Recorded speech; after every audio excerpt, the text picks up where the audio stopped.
Hi and welcome to Unit 1, Topic 3, Video 13. In this video we're going to have a look at geometric proof using vectors. Now I'm going to run through in this particular video some important mathematical concepts that you will need to have recalled from previous years of work in mathematics. So let's have a run through them now. Maybe a little bit quick, but here we go. Parallel lines. If two lines are crossed by a transversal, then the alternate angles are equal, the corresponding angles are equal, the co-interior angles are supplementary, and if that's the case, then two lines are parallel is the converse of that. So let me show you.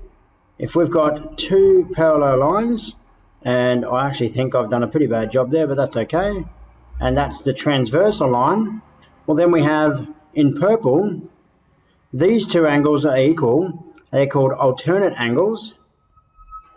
And in blue, these two angles are equal, they're called corresponding angles. And in green, these two angles are supplementary, that means they add to 180, and they're called co-interior angles. And of course, as a little aside, you also need to be aware that these two angles are also equal. It's got nothing to do with parallel lines. They're called vertically opposite, and that is occur where two lines cross. So there's some important rules there that might end up being used as part of a proof, particularly with shapes that we'll get to in vectors, such as parallelograms that have two parallel lines. Polygons. Don't forget that the sum of the interior angles of an n-sided polygon is n minus 2 times 180. So that means basically it's you take the 2 off the number of sides and multiply it by 180. A triangle has 180, whereas a quadrilateral has 360, which is 2 times 180 for a four-sided shape, and so on and so forth. And the triangle inequality is a nice one for proof. So the triangle inequality says that if you've got a triangle with three sides, then the longer side has to be less than the sum of the two shorter sides. And for lack of a better way of showing you, imagine I draw a long side here. That's the worst. Okay, there it is there. And it's 11. I've got an end point here and an end point here. And I tell you that the other two sides are 3 and 5. And then I ask you to draw that triangle. You won't be able to draw the triangle because it doesn't matter where you put the 3 and the 5. They will never meet. Because even when you put them together, there and there, they only make 8. They're too short to ever meet. Because there's a gap of 3 in the middle here left over. So the two shorter sides have to sum to more than a longer side. And that's called the triangle inequality. Good old Pythagoras Theorem. So a couple of things about Pythagoras Theorem. You should know it. You should know it well. Hopefully you're happy with Pythagoras Theorem. But keep in mind as well that the converse of Pythagoras Theorem is if Pythagoras Theorem holds, then that implies you have a right angle triangle. So if you don't know if a triangle is right angled, or even just the corner of a quadrilateral, you could use a diagonal to create a triangle. Well then, if Pythagoras theorem holds, you have a right angled triangle, which is good news. Quadrilateral classification, definitely have a read through some of these. You will need to be aware of these classifications for some geometric proofs, and we're using vectors.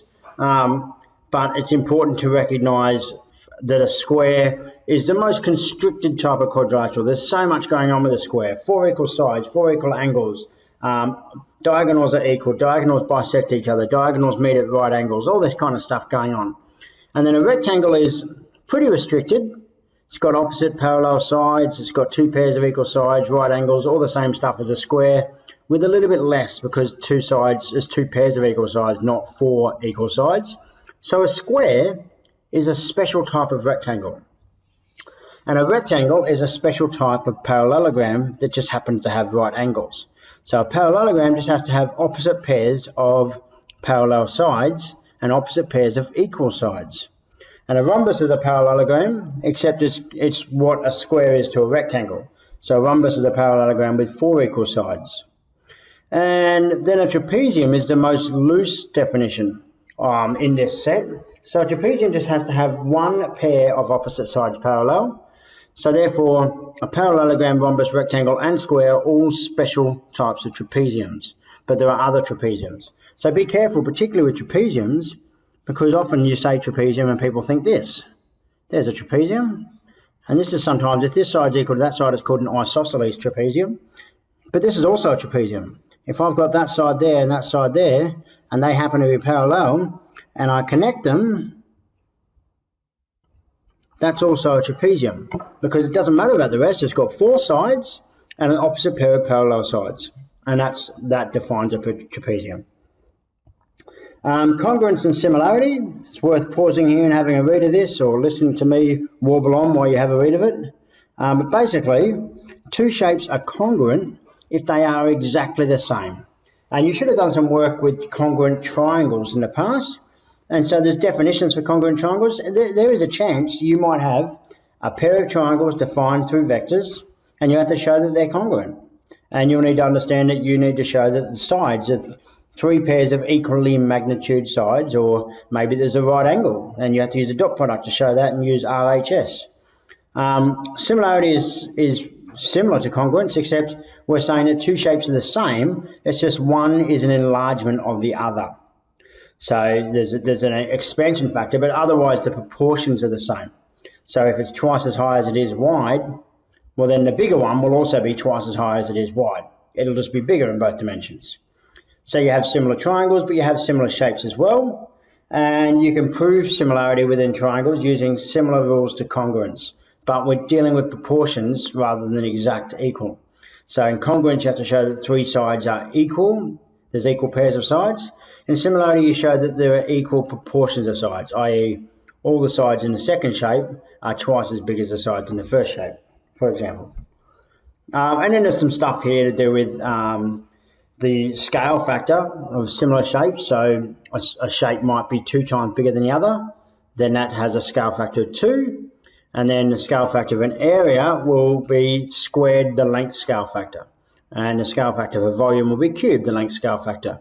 And you can go back and have a think about that, but I don't think that will come up in your vectors work. So that's our first video. It's video 13, and this video covers some of the basics that you'll need to be aware of. All the best.